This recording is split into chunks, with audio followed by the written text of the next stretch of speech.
Hello, you are welcome to Upas career institute. जहां आज हम आपके लिए टॉपिक लेकर आए हैं quality protein maize. Quality protein maize क्या होती है, किसने इसको डेवलप किया है, क्यों आवश्यकता पड़ी है, इन सब चीज़ों के बारे में हम आज विस्तृत जानकारी देंगे आपको। तो हमारा टॉपिक है क्वालिटी प्रोटीन मेज। तो क्वालिटी प्रोटीन मेज जो होती है, इसमें ऐसी क्या क्वालिटी होती है कि इसका नाम जो है वो क्यूपीएम रखा गया है। तो सबसे पहले मैं बात कर लेता हूं, एक संस्थान है सिमिट करके, जो कहां पर है, मेक्सिको में स्थित है। मेक्सिको। ये जो संस्थान है ये वीट एंड मेज इंप्रूवमेंट के लिए जो है संस्थान है।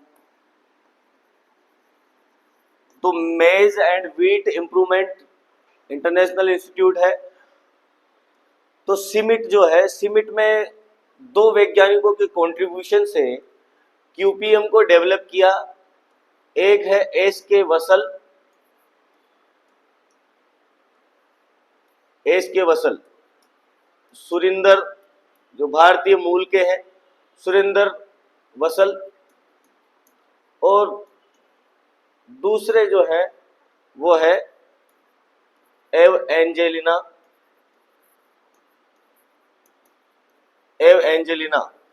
इन दोनों ने 1990 में क्वालिटी प्रोटीन मेज नाम की एक किस्म इजाद की। इसकी जरूरत क्यों पड़ी, इसके बारे में बात कर लेते हैं कि क्वालिटी प्रोटीन मेज की जरूरत क्यों पड़ी। तो सबसे पहले बात कर लेते हैं नॉर्मल मेज। जो नॉर्मल मेज थी, जो सामान्य मक्का है, उसमें अमीनो अम्लों की कमी पाई गई। जो आवश्यक अमीनो अम्ल है, आवश्यक अमीनो अम्ल जैसे कि लाइसिन व ट्रिप्टोफेन। लाइसिन व ट्रिप्टोफेन वो ना के बराबर होता है, बिल्कुल इन चीजों की बहुत ही डेफिशिएंट थी। तो इनकी मात्रा बढ़ा करके आवश्यक अमीनो अम्लों की पूर्ति की। जो एफपीओ के अकॉर्डिंग जो होना चाहिए लाइसिन, वो भी उनमें दानों में नहीं पाया गया। इस वजह से दूसरी चीज, नॉर्मल मेज में लाइसिन व ट्रिप्टोफेन की कमी। दूसरी चीज क्या हो सकती है, दूसरी चीज थी भैया नियासिन की कमी। नियासिन की कमी, नियासिन की कमी होती है। नियासिन मतलब B3, जिसकी कमी से पेलाग्रा रोग हो जाता है। नियासिन की कमी देखने को मिली। तो इन कारणों से जो है क्वालिटी प्रोटीन मेज डेवलप की गई। क्वालिटी प्रोटीन मेज जो है उसका मैं आपको बता देता हूं कि क्वालिटी प्रोटीन मेज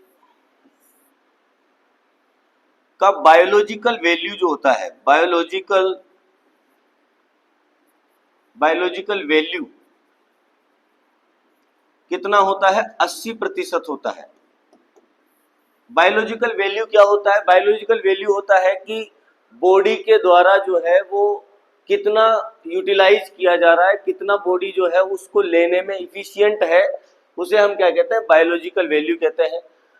ये कौन सी मक्का से, quality protein maize. Quality protein मेज में उसका जो बायोलॉजिकल वैल्यू है वो कितना है, 80% है। और उसके बाद में प्रोटीन इंटेक यूटिलाइजेशन जो होगा, प्रोटीन इंटेक यूटिलाइजेशन उसका है 73%। क्वालिटी प्रोटीन मेज कैसे डेवलप की गई, तो क्वालिटी प्रोटीन मेज के लिए जो जीन रेस्पॉन्सिबल था वो था OPEC2। कौन सा जीन रेस्पॉन्सिबल था, OPEC2 जीन जो है वो क्या करता है, लाइसिन कंटेंट को बढ़ाता है, ट्रिप्टोफेन को बढ़ाता है। तो OPEC2 जीन के कारण जो है क्वालिटी प्रोटीन मेज में लाइसिन की मात्रा बढ़ी और नियासिन की मात्रा बढ़ी और ट्रिप्टोफेन की मात्रा भी बढ़ी। अब आगे बात कर लेते हैं कि नॉर्मल मेज जो होती है, नॉर्मल मेज सामान्य मक्का जो होती है उसमें केवल 45% उसकी बायोलॉजिकल वैल्यू थी। तो बायोलॉजिकल वैल्यू जो है सामान्य मक्का की कितनी होती है, 45% थी। और क्यूपीएम वेराइटी जो निकाली उसकी बायोलॉजिकल वैल्यू जो है वो कितनी थी, 80% थी। अब हम बात कर लेंगे नेक्स्ट, नॉर्मल मेज के बाद में हम क्यूपीएम मेज पर आए, और क्यूपीएम मेज में कितना लाइसिन बढ़ा कितना नहीं बढ़ा इसके बारे में अगर हम बात करें तो जैसे नॉर्मल मेज में जो है वो लाइसिन कंटेंट जो होता है वो 2% होता है। कितना परसेंट होता है, 2% होता है। जबकि O2 मेज जो होगी जिसे हम कह रहे हैं ओपेक टू मेज जो है उसमें लाइसिन कंटेंट जो होता है 3.7 से लेकर के 4% होता है। एपीओ के अनुसार मिनिमम जो है लाइसिन ग्रेन में कितना होना चाहिए, 4% होना चाहिए। मतलब 4% रहे तो मतलब उसे जो है फूड ग्रेन माना जाए। तो ये जो है O2 में ट्रिप्टोफेन और लाइसिन की मात्रा बढ़ा दी। अच्छा, एक और चीज थी कि जो नॉर्मल मक्का थी उसमें ये तो कम थे, उसके बाद में ल्यूसीन जो है, ल्यूसीन व आइसोल्यूसिन की मात्रा जो थी वो ज्यादा थी।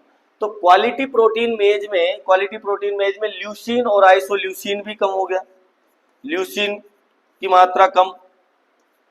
उसके अलावा जीन प्रोटीन जो पाई जाती है, जीन प्रोटीन जो मेज में पारंपरिक प्रोटीन है वो भी जो है बहुत ही कम पाई जाती है। किसमें, क्यूपीएम में। क्वालिटी प्रोटीन मेज में वो बहुत ही कम पाई जाती है। ये हमने किसकी बात की, क्वालिटी प्रोटीन मेज की। अब हम बात करते हैं कि भारत में जो है क्वालिटी प्रोटीन मेज की कौन कौन सी किस्में डेवलप की गई है। तो भारत में क्वालिटी प्रोटीन मेज की किस्में डेवलप की गई है, मैं आपको बता दूं, प्रोटीना, उसके बाद में HQPM1 है, 7, HQPM5, उसके अलावा जो है रत्ना, शक्तिमान और शक्ति, और उसके बाद में है शक्तिमान